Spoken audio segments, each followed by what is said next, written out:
naranasan. Sabi na ako, kailan lang ba't kami pinagkamalyan yung kay anak ko? Kamakailan lang, ginawan ko ng istoryang pagpapalibing sa mga aitang namatay sa mga kuweba ng Zambales noong pumutok ang Mount Pinatubo. Dito muling bumalik sa aking isipan ang alaala ng isang aita na matagal ko nang gustong makilala. Si Angel Panmilicia Jr. Taong 1981 nang pumanaw siya dahil sa cancer. Ang alam ko lang noon, isa siya sa aking mga ninong. Dr. Rufino Tima is the executive director of the Ecumenical Foundation. Matagal nang tumutulong sa mga aita ng San Marcelino Zambales ang aking amang si Rufino Tima Sr. Isa siyang anthropologist. Nakasama raw niya si Panmilicia nang itayo niya ang isang organisasyon para tulungan ng mga katutubong aita. Hindi lang daw ito isang respetadong leader. Isa rin daw itong bayani para sa mga aita ng San Marcelino Zambales. Noong kasagsagan daw ng World War II, 2 pilotong Amerikano ang iniligtas ni Panmilicia at ng kanyang ama mula sa mga Hapon. He was a member of the guerrilla, the Suicide Squad, Zambales, and they fought against the Japanese. Now, after the war, and we came here in the 1970s, when the project got started. He was the first chairman of the Organization of Aitas. Dahil sa tulong ng mag-amang milisya sa mga Amerikano, ginawaran sila ng parangal ng US Armed Forces, ang kauna-unahan para sa mga katutubo. Ito ang puntod ni Angel Panmilicia. Halos matabunan na ng mga lupa at abong galing sa Mount Pinatubo. Unti-unti na rin daw tinitibag ng malakas na agos ng tubig lahar ang lugar na ito sa San Marcelino Zambales. Dahil dito, nais ng kanyang mga kamag-anak na mailipat siya ng libingan. Bago magpasko, kasama ang aking ama, nagdesisyon ng Reporter's Notebook na tulungang mailipat ng libingan ang labi ni Angel Panmilicia Jr. sa isang mas ligtas na lugar. Sa daan, nakita namin ang ilang aitang dadalo sa nasabing okasyon. Una naming pinuntahan ang pinaglibingan ni Panmilicia Jr. Ayon sa mga kamag-anak nito, kailangang iakyat ang paglalagyan ng mga labi at maging ang iaalay na baboy. Naging tradisyon na kasi ang pag-aalay ng mga hayop sa mga yumaong kamag-anak. Tanda raw ito ng pagbibigay nila ng respeto. Yan tiya. Matarik ang aming daraanan. Bihilyak ya mami. Ang tawag nila sa lugar na ito, entablado. Habang hinuhukay ang puntod ni Panmilicia, ipinapaalam naman ng kanyang kapatid na si Gondo na huwag itong magalit sa ginagawa naming pangiistorbo sa kanyang puntod. Kinumamat ko man lumakay, no awan hikaya na narakin nin Amerikanin hato. Panaon nin nagkalabanan nin Hapon. Kabay agprabay nin gatangkan lahar. Kaya gandaw mo ta agprabay nin makagakalan nin magli ka ihip ko pati ko. At para tiyaking hindi magagalit ang kaluluwa ni Panmilicia, muling nagpaalam ang isang manganito o katutubong pari sa kaluluwa ng kanilang mga ninuno.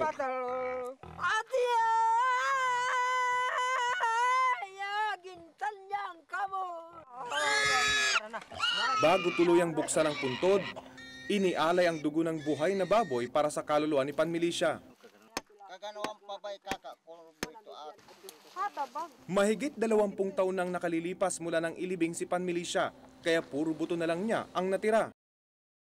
Matapos ang mahigit 20 taon, naagnas na yung katawan ni Panmilicia, kung kaya't isa-isang kinukuha yung kanyang mga buto para walang maiwan dito sa kanyang lumang kinalalagyan. Inilipat sa isang maliit na kabaong ang kanyang mga buto. Sa kultura ng mga Aita, ang pagbalot ng kulay asul na tela sa isang bangkay ay simbolo raw ng mataas na estado ng namayapa.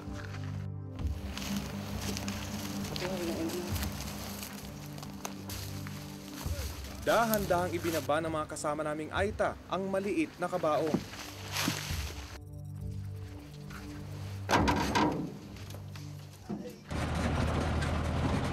Sa isang mas mataas na bundok, di kalayuan mula sa entablado ang napiling paglipatan sa labi ni Panmilicia. Mas malayo na ito sa tubig lahar at mas mataas kesa sa entablado.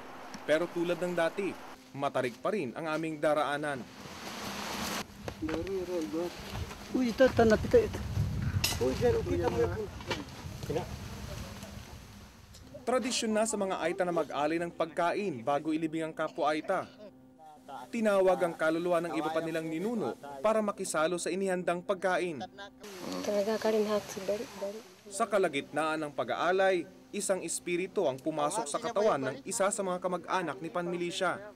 Kumpari mo, boy, inanak mo bunyag, inalihan na kay hapagakik. Tanong ng espiritu, bakit si Pan Milicia lang ang inilipat ng libingan?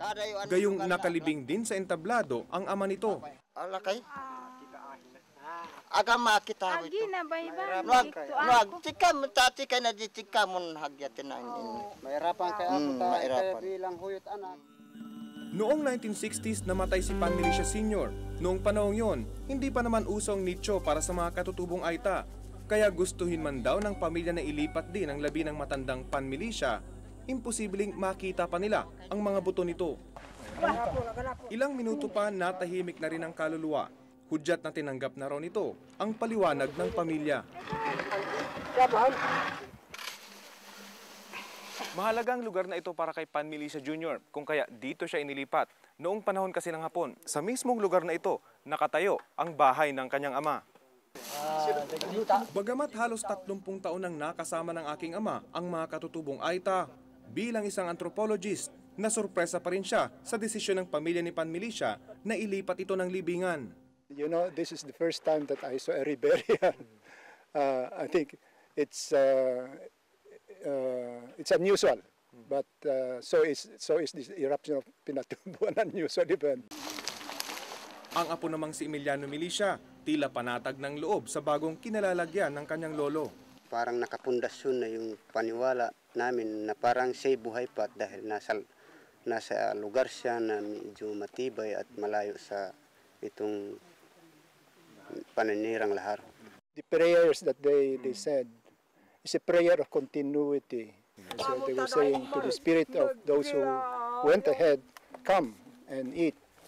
And this is an expression of the continuity of life from them to the present.